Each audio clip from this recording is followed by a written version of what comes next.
নমস্কার সকলকে, আমার নাম ধনঞ্জয় শর্মা। আমার চ্যানেলে আপনাদের সকলকে স্বাগত। আমার ভিডিওগুলো যদি আপনাদের ভালো লাগে অবশ্যই লাইক করবেন, কমেন্ট করবেন, শেয়ার করবেন। আজকে আমরা সাকসেস সকলে হতে চাই। কিন্তু অনেক সময় আমরা সাকসেস হওয়ার জন্য যে প্রস্তুতি বা যে জিনিসগুলো দরকার সেগুলো আমাদের ধ্বংস হয়ে যায়, কারণ সেটা আমাদের মনকে ভেঙে ফেলে।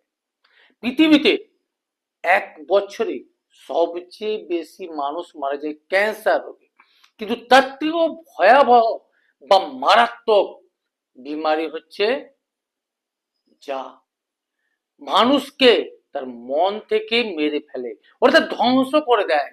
আর এইটাকে যদি জয় করতে পারেন তবে অবশ্যই আপনি সাকসেস হতে পারবেন।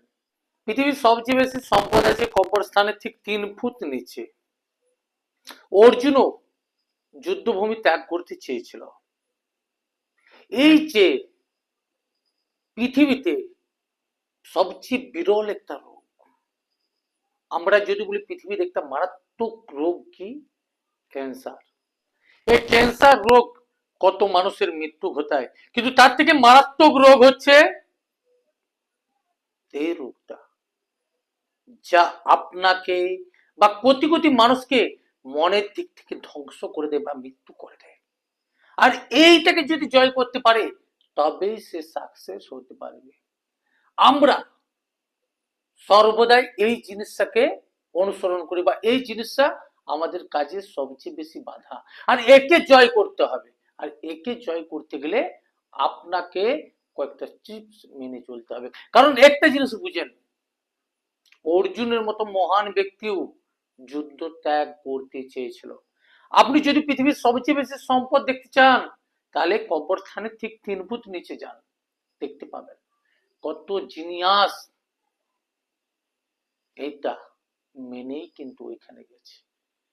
তো এইটাকে জয় করা এত সোজা না। কারণ একটা জিনিস বুঝেন, আপনি যে পরিবারে বাস করছেন, যে সমাজে বাস করছেন, তাকে অ্যাভয়েড করা এত সোজা না। আর এই জায়গায় আপনাকে অনেকটা ধ্বংস করে দিচ্ছে। আর এইটাকে জয় করতে হবে। এই লোকে কি বলবে, এইটাকে যদি জয় করতে পারেন আপনি সাকসেস অবশ্যই পাবেন। আপনি যেটা করছেন, যা করছেন সেখান থেকেই করুন। আপনার মনের মধ্যে যা চাইছে বা মন কি বলছে আপনি সেটাই করার চেষ্টা করুন। আজ না হয় কাল, কাল না হয় পরশু আপনি সাফল্য পাবেন। কিন্তু আপনি যদি এইটুকু স্মরণ করেন লোকে কি বলবে, আপনি জীবনে কিছু করতে পারবেন না। কথাটা শুনতে খারাপ লাগলো, বাবা মা সর্বদাই অযোগ্য দেখে তার ছেলে মেয়েকে। সাধারণত এক ছেলে যদি এসে তার বাবাকে বলে, বাবা আমি পুলিশ অফিসার হব, তো বাবা কি বলবে, তুই পুলিশ অফিসার হবি, তোর মধ্যে কি যোগ্যতা আছে, হ্যাঁ ফালতু চিন্তা ভাবনা। বাস এইখানে এই যে ওর ঠিক একটা মনকে তার সন্তান তৈরি করেছিল, তার মনের একটা জোশ নিয়েছিল, সেই জোশটা কিন্তু তার বাবা ভেঙে দিল।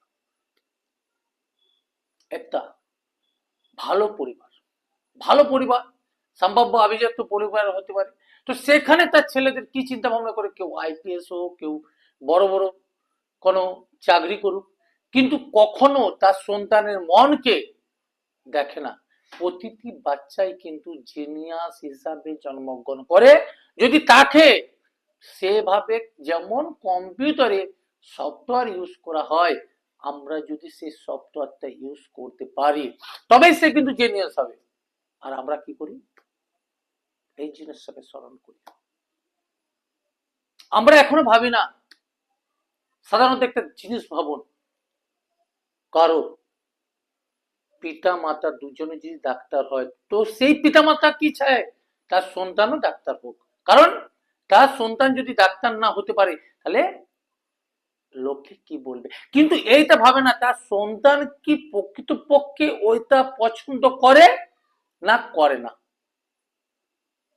একজন শিক্ষক সেও চায় তার ছেলে মেয়ে শিক্ষক হোক, কারণ সে ওই পেশা ছাড়া অন্য কিছু বুঝে না।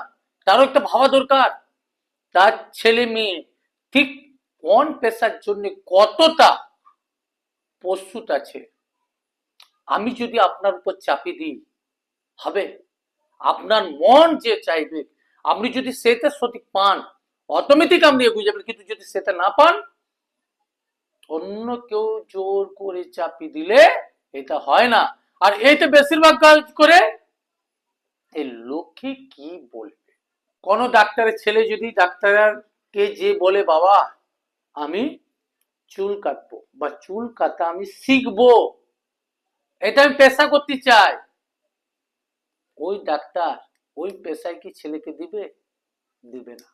কিন্তু যদি ওই ছেলে ওই মন চায়, যদি সে চুল কাটাতে পছন্দ করে, সে যদি চুলে কাটাতে চায়, তার মধ্যে যদি সেই ট্যালেন্ট থাকে, কে জানে, সে তো জাবেদ হাবিদ হতে পারে, যার কাছে একটা হেয়ার কাটিং সমান 15,000 টাকা। অভিজাত পরিবারের সন্তান যদি বলে আমি রান্না শিখবো, আমি রান্নার মাধ্যমে আমার জীবন কাটাবো, তো সে তার পরিবার চায় না, তাকে কি করে জোরপূর্বক অন্য পেশায় দিয়ে দেয়। কিন্তু একবারও ভাবে না ও তো রান্নার মাধ্যমেই সঞ্জীব কাপুর হতে পারে। কোনো অভিজাত পরিবারের ছেলে যদি বলে আমি ডান্স করব, আমি ড্যান্সার হব, তো তার বাবা মা রাজি হয় না বা তার পরিবার রাজি হয় না। এই একটাই কারণ, লোকে কি বলবে। কিন্তু এটা তো ভাবে না, তার ছেলের মনকে এতে দেখে না যে সেও তো বিরজু মহারাজ হতে পারে।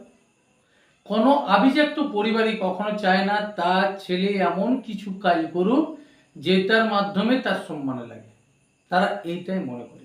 কিন্তু কখনো এটা ভাবে না যে এই ছোট কাজও কিন্তু যদি সঠিক ট্যালেন্ট লাগানো যায়, এগুলো কিন্তু লাইফে অনেক বড় সাকসেস এনে দেয়।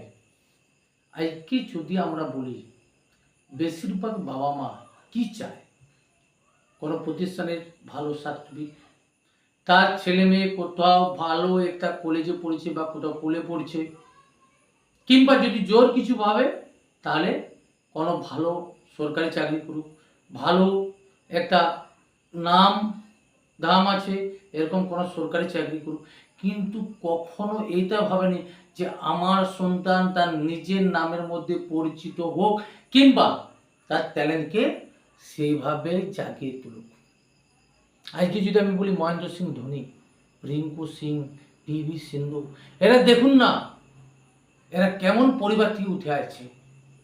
এদের থেকে কিন্তু অনেক পরিবারের, অনেক আভিজাত্য পরিবারের মানুষ কিন্তু ক্রিকেট খেলেছে, ফুটবল খেলেছে বা অনেক কাজের সাথে যুক্ত হয়, কিন্তু তাদের আভিজাত্য বা লোকে কি বলবে এই বাণীটায় এই সকল প্রতিভাকে শেষ করে দিচ্ছে।